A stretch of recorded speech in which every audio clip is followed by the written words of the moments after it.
अध्याय 8 हाशियाकरण से निपटना। पिछले अध्याय में हमने दो अलग अलग समूहों और असमानता व भेदभाव के उनके अनुभवों के बारे में पढ़ा था।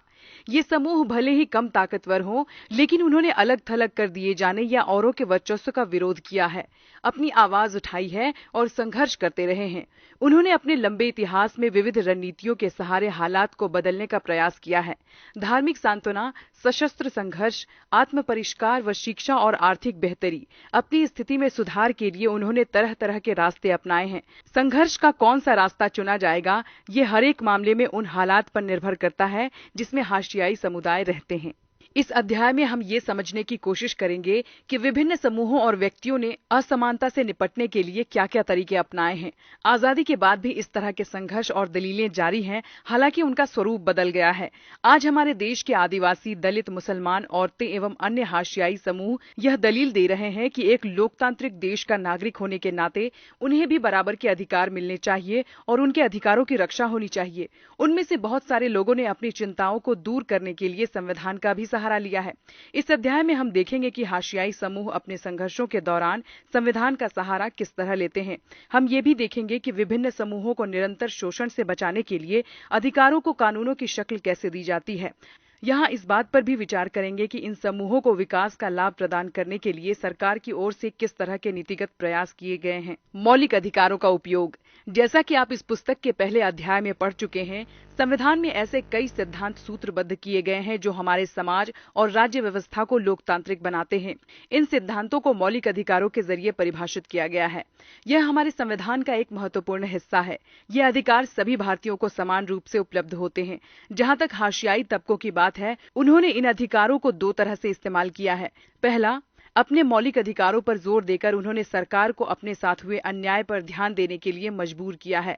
दूसरा, उन्होंने इस बात के लिए दबाव डाला है कि सरकार इन कानूनों को लागू करे। कई बार हाशियाई तबकों के संघर्ष की वजह से ही सरकार को मौलिक अधिकारों की भावना के अनुरूप नए कानून बनाने पड़ते हैं।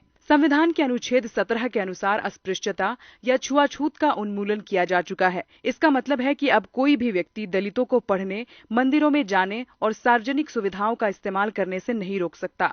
इसका मतलब ये भी है कि छुआछूत गलत है और लोकतांत्रिक सरकार इस तरह के आचरण को बर्दाश्त नहीं करेगी। लिहाजा अब अस्पृश्यता एक दंडनीय अपराध है। संविधान में ऐसे दूसरे भी अनुच्छेद हैं जो अस्पृश्यता के खिलाफ हैं। उदाहरण के लिए संविधान के अनुच्छेद 15 में कहा गया है कि भारत के किसी भी नागरिक के साथ धर्म, नस्ल, जाति, लिंग या जन्मस्थान के आधार पर भेदभाव नहीं किया जाएगा।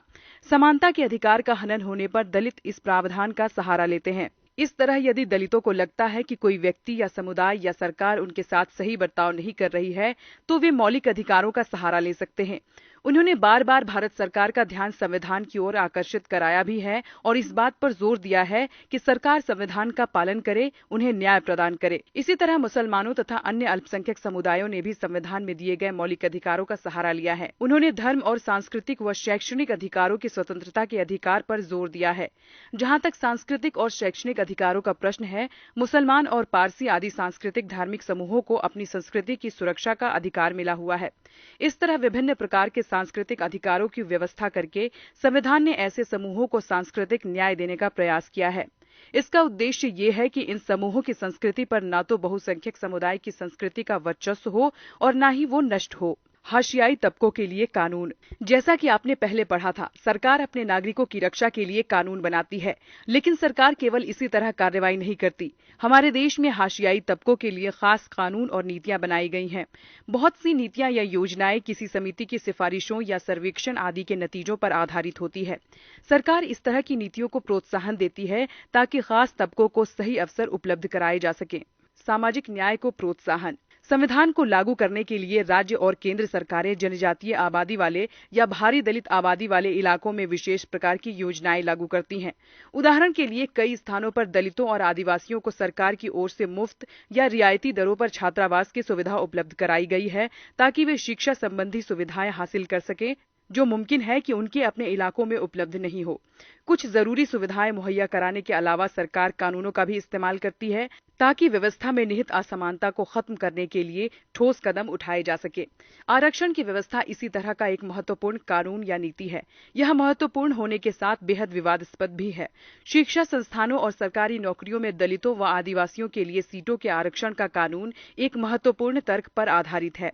इसके पीछे समझ ये है कि हमारे समाज में जहां कुछ तबकों को सदियों तक पढ़ने लिखने और नई निपुणताएं हासिल करने के अवसरों से वंचित रखा गया है, वहां लोकतांत्रिक सरकार को इन तबकों की सहायता के लिए ठोस कदम उठाने चाहिए। आरक्षण की नीति किस तरह काम करती है?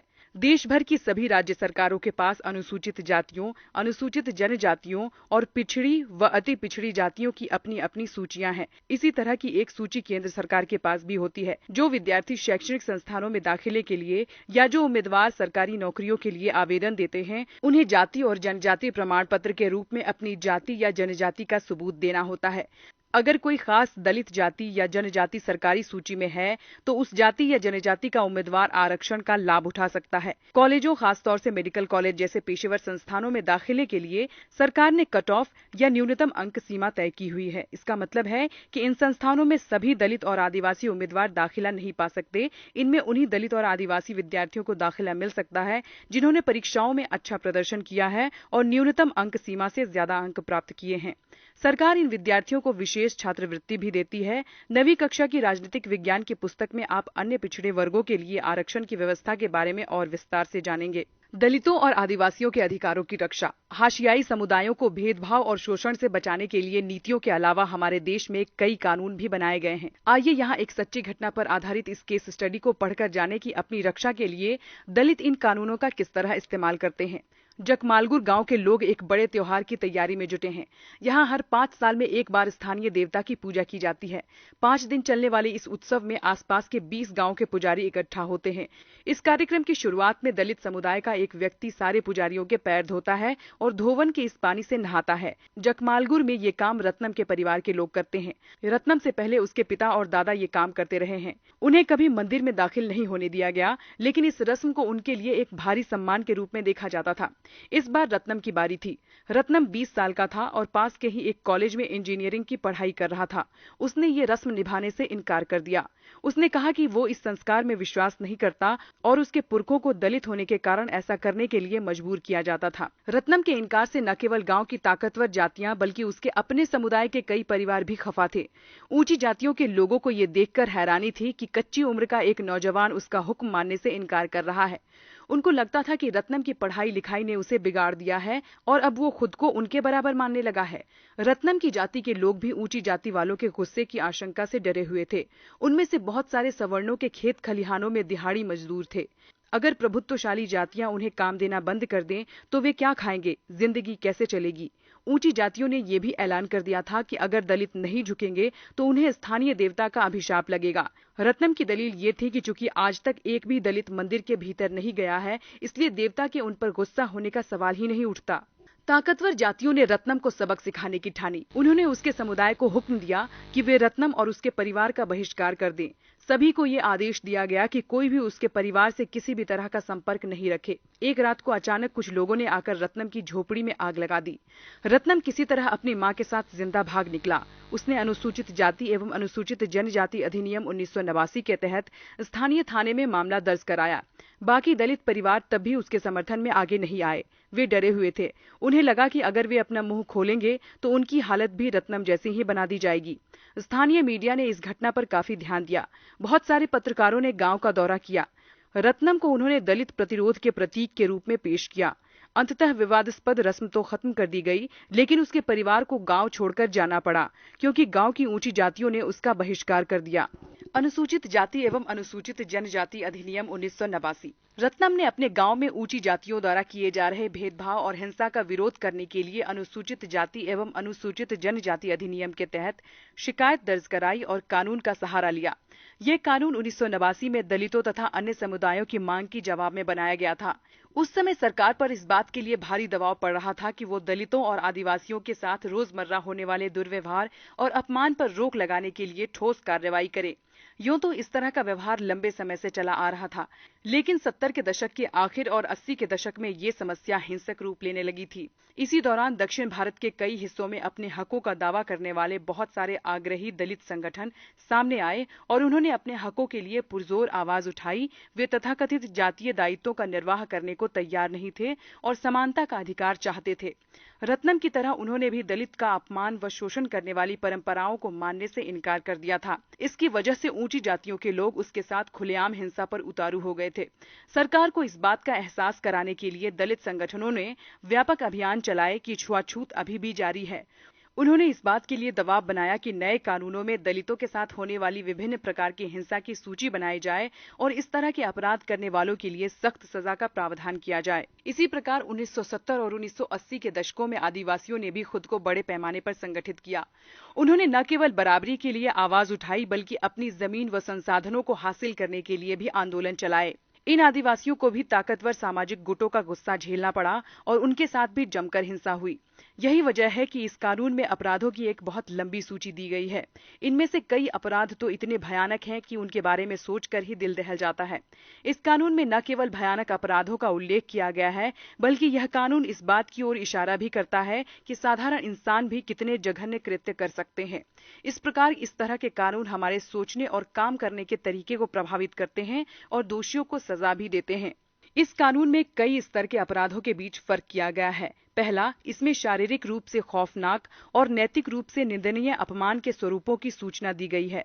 इसका मकसद ऐसे लोगों को सजा दिलाना है जो अनुसूचित जाति या अनुसूचित जनजाति के किसी व्यक्ति को कोई अखाद्य अथवा गंदा पदार्थ पीने या खाने के लिए विवश करते हैं, अनुसूचित जाति या अनुसूचित जनजाति के किसी व्यक्ति को नंगा करते हैं या उसे नंगा घुमाते हैं या उसके चेहरे अथवा देह पर रंग लगाते हैं या कोई ऐसा कृत्य करते हैं जो मानवीय प्रतिष्ठा के अनुरूप नहीं है। दूसरा, इसमें ऐसे कृत्यों की सूची भी है जिसके जरिए दलितों और आदिवासियों को उसके साधारण संसाधनों से वंचित किया जाता है या उनसे गुलामों की तरह काम करवाया जाता है। फलस्वरूप इस कानून में प्रावधान किया गया है कि अगर कोई भी व्यक्ति अनुसूचित जाति या अनुसूचित जनजाति के किसी व्यक्ति के नाम पर आवंटित की गई या उसके स्वामित्व वाली जमीन पर कब्जा करता है या खेती करता है या उसे अपने नाम पर स्थानांतरित करवा लेता है तो उसे सजा दी जाएगी। एक और स्तर पर यह कानून इस बात को मान्यता देता है कि दलित एवं आदिवासी महिलाओं के खिलाफ होने वाले अपराध एक खास तरह के अपराध हैं। इसलिए ऐसे लोगों को दंडित करने की व्यवस्था की गई है जो अनुसूचित जाति या अनुसूचित जनजाति की किसी महिला को अपमानित करने के लिए उस पर हमला करते हैं या उसके साथ जोर जबरदस्ती करते हैं। हाथ से मैला उठाने का कलंक। बहुत सारे लोग झाड़ू, टिन और टोकरियों के सहारे पशुओं, इंसानों के मलमूत्र को ठिकाने लगाते हैं। वे बिना पानी वाले सूखे शौचालयों से गंदगी उठाकर दूर के स्थानों पर फेंक कर आते हैं। हाथ से मैला उठाने वाले पीढ़ी दर पीढ़ी यही काम करते हैं। यह काम आमतौर पर दलित औरतों और लड़कियों के हिस्से में आता है। आंध्र प्रदेश में सक्रिय सफाई कर्मचारी आंदोलन के अनुसार पूरे देश में दलित समुदाय के लगभग 1 लाख लोग ये काम कर रहे हैं। सिर पर मैला ढोने वालों के बीच काम करने वाले इस संगठन का कहना है कि ये लोग 26 लाख निजी और सामुदायिक सूखे शौचालयों की सफाई करते हैं। सिर पर मैला ढोने वाले बेहद अमानवीय स्थितियों में काम करते हैं। इस तरह के काम के कारण उनके स्वास्थ्य को गंभीर खतरा बना रहता है। वे लगातार ऐसे संक्रमण के खतरे में रहते हैं जिससे उनकी आंखों, त्वचा, श्वसन तंत्र और पाचन तंत्र पर असर पड़ सकता है। इस प्रकार के काम के लिए बहुत मामूली वेतन उन्हें मिलता है। नगर पालिकाओं में काम करने वालों को रोजाना 200 रुपए मिलते हैं, जबकि निजी घरों में काम करने वालों को इससे भी कम पैसा मिलता है। जैसा कि आपने इस पुस्तक में पढ़ा है, भारतीय संविधान में अस्पृश्यता की प्रथा को खत्म किया जा चुका है। फिर भी हाथ से मैला उठाने वालों को कई जगह अछूत माना जाता है। गुजरात के भंगी, आंध्र प्रदेश के पाखी और तमिलनाडु के सिक्किलयार इसी श्रेणी में आते हैं। आमतौर पर उन्हें गांव के किनारे अलग टोलों में रहना पड़ता है। उन्हें मंदिर, सार्वजनिक जल सुविधाओं आदि के पास भटकने भी नहीं दिया जाता है। 1993 में सरकार ने employment of manual scavengers and construction of dry latrines prohibition act 1993 पारित किया था। यह कानून सिर पर मैला उठाने वालों को काम पर रखने और सूखे शौचालयों के निर्माण पर पाबंदी लगाता है। 2003 में सफाई कर्मचारी आंदोलन तथा 13 अन्य संगठनों व व्यक्तियों ने सर्वोच्च न्यायालय में एक जनहित याचिका दायर की थी। याचिका दायर करने वालों का कहना था कि सिर पर मैला ढोने की प्रथा न केवल आज भी चल रही है, बल्कि रेलवे जैसे सरकारी उपक्रमों में भी बड़े पैमाने पर प्रचलित है। याचिकाकर्ताओं ने अपने मौलिक अधिकारों को लागू करवाने का आग्रह किया। इसके जवाब में न्यायालय ने निष्कर्ष दिया कि 1993 में पारित किए गए कानून के बाद देश भर में सिर पर मैला ढोने वालों की संख्या में इजाफा हुआ है। न्यायालय ने केंद्र व राज्य सरकार के प्रत्येक विभाग मंत्रालय को आदेश दिया कि वे 6 माह के भीतर इस बात की सच्चाई का पता लगाएं।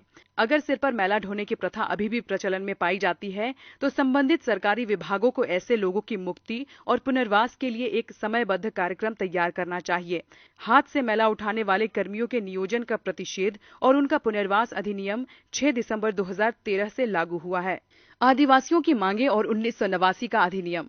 1989 का अधिनियम एक और वजह से महत्वपूर्ण है। आदिवासी कार्यकर्ता अपनी परंपरागत जमीन पर अपने कब्जे की बहाली के लिए इस कानून का सहारा लेते हैं।